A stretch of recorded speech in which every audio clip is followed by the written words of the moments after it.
Tonight on the Daily Debrief, in Florida, a fight over privacy. That's not what the Constitution requires in any part of this country. Key evidence is thrown out of court in the prostitution case against Robert Kraft. Plus, a restaurant owned by golfer Tiger Woods is in legal trouble. Also in South Carolina, this man is accused of murdering his 5 children. What he did was he thought, I'm screwed. But the defense pleads insanity. Tim's mind is broken. And in Vermont, another insanity case as experts try to help keep a man out of prison after he killed 5 teenagers. Real-life cases are happening nationwide. This is the Daily Debrief for Tuesday, May 14th. And good evening, everybody. Welcome to the Daily Debrief here on the Law&Crime Network. The state of Florida's case against New England Patriots owner Robert Kraft is now a lot more difficult or maybe even impossible. A judge has thrown out of court the hotly contested surveillance video, which authorities say shows Kraft receiving sexual stimulation during a massage.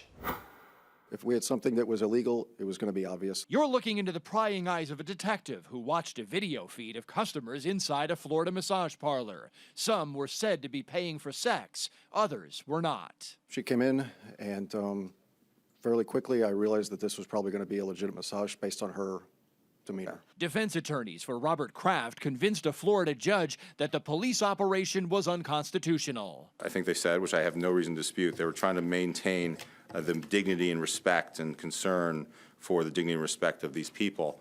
The fact is, that's not what the Constitution requires in any part of this country. The search warrant which authorized a sting did not require police to minimize their intrusion into each patron's privacy, and police did little to minimize intrusion on their own. The instructions on minimization have to be put in the affidavit and or the warrant. It has to be very clear and set out and explain what it is you do to prevent innocent people or innocent conduct from being captured. The judge said detectives here simply saw and recorded too much.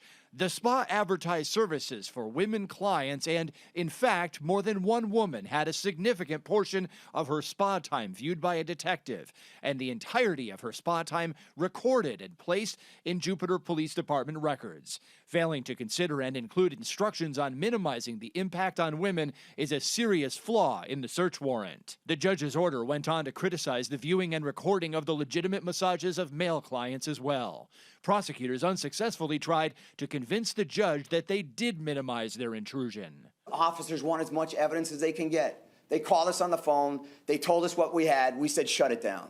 Because 4.5 days was plenty. The judge suppressed the recording and the subsequent traffic stop which identified Kraft. Without that evidence, the prosecutor has no case. Kraft's attorneys are now arguing that the recording cannot be released under state open records law because it was not constitutionally obtained. So joining me tonight, Judge Ashley Wilcott is here from Georgia. Judge, good to see you again on the Debrief. Thank you, Aaron. Hi. Okay, good to see you, as I said. So let's boil this all down here. Is there any shot whatsoever that the state can win this case? Remember, Robert Kraft was charged with soliciting a prostitute, basically encouraging that. Is there any shot that they can push this case forward without this key evidence? I think the only shot is if the person who did the act or allegedly did the act testifies against him. That would be direct evidence that this happened. Absent that, Aaron, I don't know that they have the evidence to proceed to prove it by beyond a reasonable doubt. And look, if I'm remembering my facts properly, they did go ahead and go after that person. So is it possible we could see some kind of a deal, see that witness flip, and then watch this move forward? Absolutely. I think you're spot on right. And that is they may get a deal in order to testify against him. And if that's the case, again, that's the best direct evidence in lieu of a videotape. So it might go forward. Okay, one big question here. Is the state going to appeal this particular decision here? Because obviously the state would like to have that evidence. I anticipate an appeal here which says, look, the police did what the law was in this state, and now we have this local judge and we have another local judge in another jurisdiction in a similar sting operation, basically ruling within a couple of days of one another that, no, we're going to bring federal law from another circuit into Florida and say that's the law here. Police didn't know that that was what they had to do. That's why they didn't do it. And appeals court throw this out and let us use the video. Do you anticipate that happening?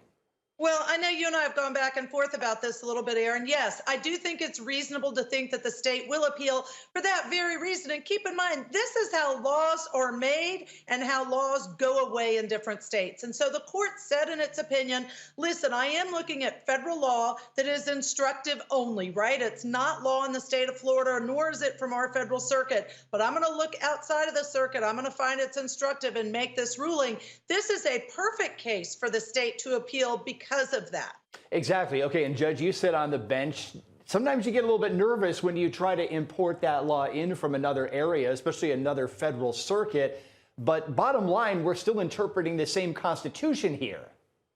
Absolutely. And Aaron, here's where I'm so proud of this decision is number one, the way it's written, because it's very full of facts and well reasoned. And quite frankly, as a judge, if I'm going to make a decision, I want to ensure that all of the reasons for my decision are laid out carefully in the opinion, because certainly parties have a right to appeal and I want them to do that. But I sure want the Court of Appeals to know what I was relying on. Exactly. Okay, Judge Wilcott, real quickly here. Should the suppression order, the suppression order, should it stand? Should the video never be released because of the presumption that it was unconstitutionally obtained despite state open records law? That's what I think. I absolutely think that it should be suppressed, and in spite of those laws, absolutely agree. Judge Ashley Wilcott will be back with you again here in a couple of minutes. A restaurant owned by golf star Tiger Woods is being sued. The restaurant is managed by Woods' girlfriend, Erica Herman. The case alleges that 24-year-old Nicholas Imesberger drank too much at the restaurant and died in a subsequent car crash with a blood alcohol level of 0.256. The suit claims the staff at the restaurant knew Imesberger had a drinking problem, knew he had been in a previous crash, knew they'd been told not to serve him, and even destroyed surveillance footage of Imesberger drinking. A Houston man under arrest regarding the presumed death of his ex-fiance's daughter has had his bond reduced. Darian Vance is charged with tampering with evidence, a human corpse, after reporting 4-year-old Malia Davis missing more than a week ago. Inside the apartment where the girl lived, police court records say they have DNA which matches Malia's DNA. Authorities also have surveillance footage showing Vance carrying a full garbage bag out of that apartment. He also was seen with bottles of bleach. A judge reduced the original bond of about $1 million down to $45,000. Opening statements today in a death penalty case out of South Carolina. Prosecutors there have charged Timothy Jones Jr. with killing his 5 children, ages 1 through 8, and then driving around with their bodies for more than a week. They say this defendant strangled 4 of his kids and beat another one to death. Jones is arguing insanity. A jury of 10 women and 8 men will decide his fate. That's before they cut out the alternates. Here is how the state presented its case. A child should be safe in a father's arms. It's a simple statement, and it's a true statement.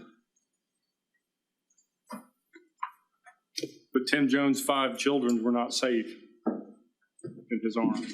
Mira Gracie Jones, 8 years old, murdered by her father, August 28, 2014. Elias Jones, her brother, 7 years old, murdered by his father with his hands. Natan Jones, 6 years old, killed at his father's hands, August 28, 2014. Gabriel Jones, 2 years old, killed at his father's hands, August 28, 2014. And the baby Abigail, 1 year old, murdered by her father. Saturday, September 6, 2014, at about 9 o'clock, Tim Jones, driving his Escalade, is stopped at a traffic safety checkpoint in Smith County, Mississippi. He is arrested for driving under the influence and possession of synthetic cannabinoids. The children are not with him, and the car smells like death. He's taken into custody, and over the course of a few days, he's interviewed, and ultimately he leads the police to the bodies of his children. Each one wrapped in a garbage bag on the side of the road in the middle of nowhere. The defense used an analogy to draw jurors into the insanity defense. I've got a friend who works at the Forestry Commission. He always says, you can't judge the health of a forest by only looking at a few trees. That is what the state is going to ask you to do in this trial, is to just look at a few trees. They're not going to ask you to look at the seeds that the forest was planted with. They're not going to ask you to test the soil to see if the foundation of that forest is poor. You heard the judge say that Tim has pled not guilty by reason of insanity. That was not a defense that Tim picked out, like when you were in voir dire and the judge read you a list of defenses. That is a defense that the lawyers, in consultation with experts, a full examination of Tim and a review of his family history. Tim has schizophrenia, something he wasn't diagnosed with prior to his arrest. Tim's mind is broken.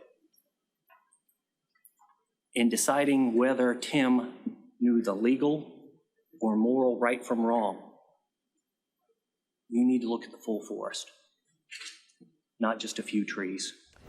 Back once again to discuss this case, Judge Ashley Wilcott from Georgia. So, Judge, let's talk about this analogy here. Does this analogy work? This, don't just look at a couple of trees here, look at the whole forest, and in other words, find this guy legally insane, therefore not someone you can convict. Well, here's the problem I have with that analogy. Absolutely agree that there are a lot of issues. He's had a traumatic brain injury. He's been diagnosed after with schizophrenia.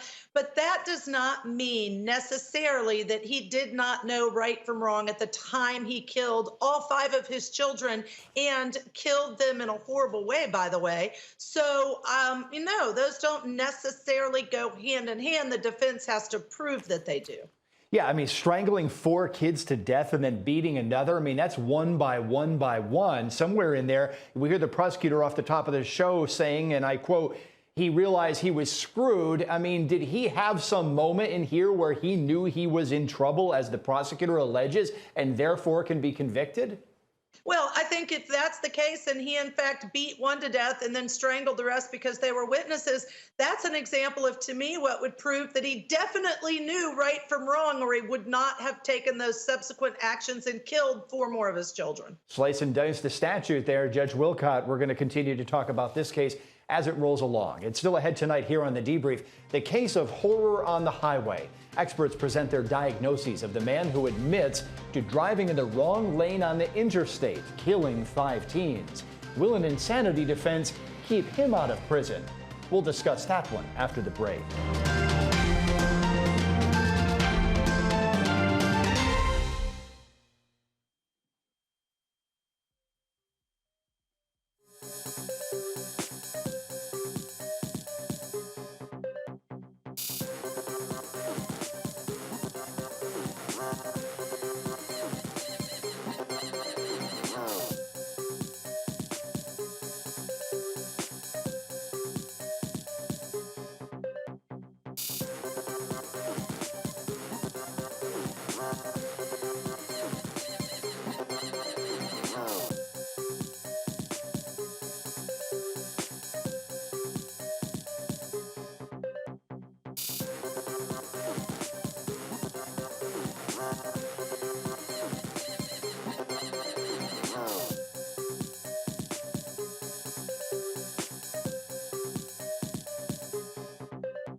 Welcome back to the case of horror on the highway, where a Vermont man is accused of murdering 5 high school students. Stephen Bourgoin is facing 5 counts of second-degree murder, 1 count of aggravated operation, and 1 count of gross negligence. This police reconstruction shows how authorities believe Bourgoin sped down the interstate in the wrong lane, swerved to the left, and slammed head-on into a vehicle carrying 5 high school friends. None of the victims of that massive crash survived. 1 died at age 15, the others were age 16. After the first crash, Bourgoin stole a responding police car, took off, turned around, and then caused a second crash. Now we got a person trapped in the car. Pull the fire extinguisher. Who got my car? And that was just a small piece of the squad car footage, which shows Bourgoin taking off in that police SUV after the first crash. He turned it around, drove back into the previous wreckage at an estimated speed of 103 miles per hour. Testifying last week was Bourgoin's ex-girlfriend and the mother of his daughter.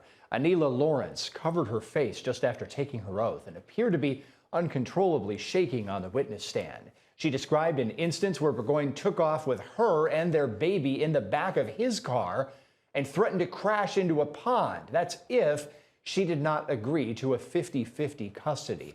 That incident unrelated to the deaths of the teens. But the question for the jury is whether Bourgoin was legally sane or legally insane. Here is a defense psychiatrist giving his opinion. He had bipolar disorder with psychotic features, rapid cycling, meaning a certain number of episodes per year. That was his diagnosis. You believe that he lacked the adequate capacity either to, let's start with first, you believe he could appreciate the criminality of his conduct? No. Why not?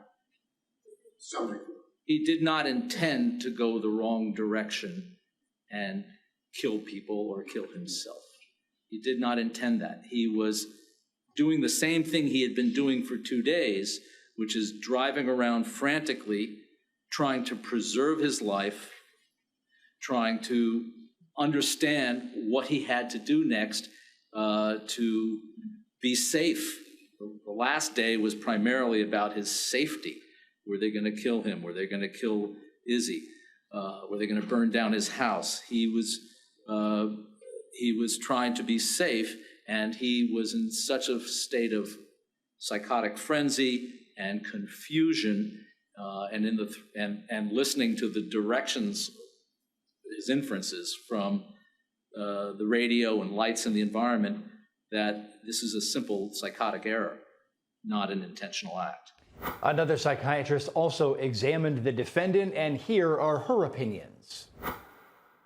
Based on those examinations, you believe that Mr. Bourgoin has borderline personality. Is that correct? That's my opinion, yeah. Okay. And I believe you stated in your report that could mimic bipolar disorder, but it is your opinion that Mr. Bourgoin does not have bipolar disorder, correct?